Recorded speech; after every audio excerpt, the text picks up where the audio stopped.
Illman, Mike Beer. The feature race on Thanksgiving Day at Churchill Downs is the Falls City, the graded Falls City. Let's take a look at the field for race number 11 at the Downs. We're going 1 1/8 miles. This race for fillies and mares, it is a grade 2. $500,000 is the purse. Some very familiar names in this race, Mike. Bonnie South, the 6, is the 9-5 morning line favorite. She's a multiple graded stakes winner, and she chased Latruska in 3 of her last 4 and ran well in most of those races. Yeah, I mean, really so far, even though she's only 1 for 5 as a 4-year-old, I mean, outside of the Delaware handicap, where I don't know what happened there, she's run pretty well in all of her starts, Dan. I think she's the horse to beat. Now, the issue for her could be the pace. And we throw up the Timeform US pace projector. Timeform US has a blue bar scenario favoring horses on or near the early lead. Chitara, one of the longer priced horses, expected to make the front. Envoûtante and Crystal Ball should both be close. Is Bonnie South pace dependent at this point in her career? It seemed at one point last year she was. It did seem like that off the layoff this year when she won the Double Dog Dare at Keeneland. It felt like maybe she was a little more tactical, Dan. She kept close to the pace and gamely prevailed. I thought she came right back with another really good performance in the Phipps. We'll see. I mean, I suppose you do have to worry about the pace of this race because for the most part, she's a closer, but she has shown in the past she can stay within range. Crystal Ball is a stakes winner at this distance. She then came back and ran an okay third in the Shoe V behind 2 solid mares, Royal Flag and Horologist. In the Locust Grove, it was a race that didn't have a lot of pace, and a big favorite set the pace. The quality She Dares the Devil. Crystal Ball was down inside most of the way. She had her chances in a bit tight, just not good enough. And in the Spinster last time out, she made a run at Latruska, and she was quickly rebuffed. This is a good spot for her. Yeah, the class relief that she's getting for this race is class relief that she really needs. She did her best last time. She's just no match for a horse like Latruska. I thought she ran well 2 starts back. She did get a good trip in that race. But, man, she made She Dares the Devil kind of work for that thing in the stretch, and she was in a little bit tight down on the rail too. So I feel like this is a much better spot for her, and I would like to see Gaffalione come out of there running, Dan. Run to the first turn. See if you can maybe even make the lead. If somebody wants it, make them work to clear you.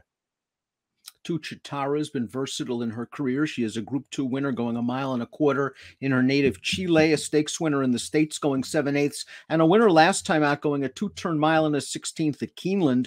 We watched that race. Chitara was the favorite. She was able to get to an easy lead going into the first turn, and she's just going to hold off Sally's Curlin in the waning strides. Buyers in the last 2 races, ever since she's stretched out, have been lower than what she earned sprinting. Maybe she can get to the lead and back it down, but it's a tough task.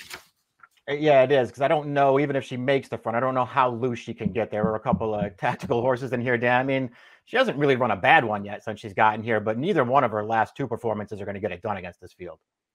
The number 3, High Regard, just ran 5th in the race we showed you behind Chitara. But if there's one thing about High Regard, it's she really likes running at Churchill Downs. This is her favorite course. 2 starts back in the Locust Grove. However, while Crystal Ball was down inside, High Regard tried to come the long way around in a race without much pace. And against that field, that wasn't going to work out for her. It wasn't going to work that day. That race didn't set up at all for her. It feels like this race won't either. She's probably going to be last early, Dan. It's just a really tall order to have to, come running into a slow pace and then try to get past some horses who have already beaten you several times. Third start of the form cycle for Envoûtante, another filly that likes the going at Churchill Downs. Third in the Locust Grove, 2 starts back. She went after She Dares the Devil on the turn and just couldn't finish. And in the Spinster, she was in closest attendance to Latruska. And I just think being put on a hard chase in that sort of a scenario worked against her. I'm going to take that last race with several grains of salt. Yeah, I mean, I wouldn't be that hard on her for that one either. I didn't think she ran, any kind of underrated race at all. But, if you want to give her a pass for it, that's fine. 2 starts back.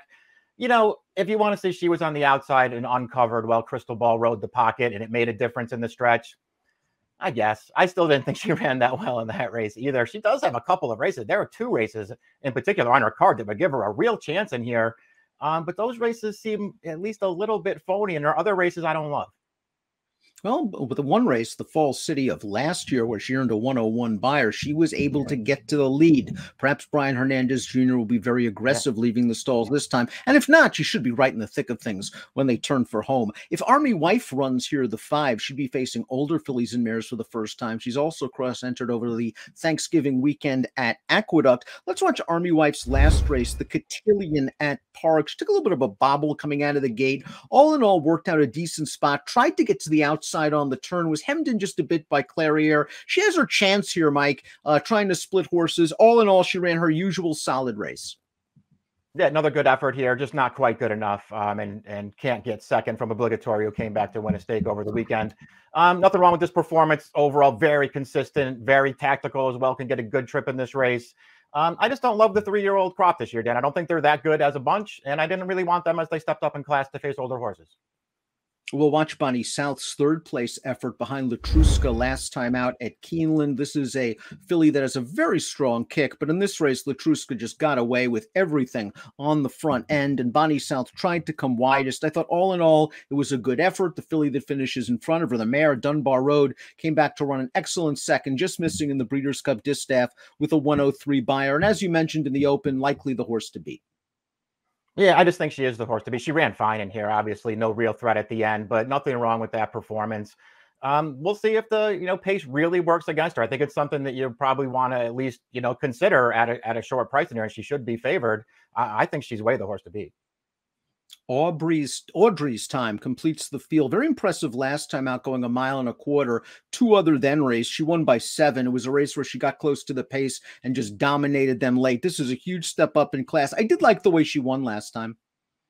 I did too. It wasn't much of a field, Dan, but I'm with you. I like the way that she won it. Always well in hand in that race. Always looked like she was going to win. And she did win once she took over at the top of the stretch. I even thought her prior dirt race, which was over this distance 3 starts ago, I thought that was a little bit of an underrated performance, trying to come from out of it after getting shuffled back on the turn. I thought she ran well there too. So maybe she's just a horse who's, stepping up at the right time and finally getting better. It's a very interesting race, to be sure, the Falls City. We're going to take a look at our top selections for this race. I'm curious to see if Army Wife does run here. If she does, I know she's consistent. I think she's a little bit more tactical than Timeform US gives her credit for. I agreed with your analysis of the pace, though, Mike. I think Crystal Ball has it in her to be close. Yeah, I would like to see them get aggressive with her here and just see if it makes a difference. I don't love her. I just didn't want to pick Bonnie South at a short price. And I couldn't really talk myself into Audrey's Time, who was visually impressive last time. I'm going to hope Crystal Ball gets aggressive and gets another good trip here. I picked Audrey's Time second. I wanted to use her in there somewhere at a price. 1647 for Mike, 5736 for me. It's the feature on Thanksgiving, the Grade 2 Falls City. Good luck.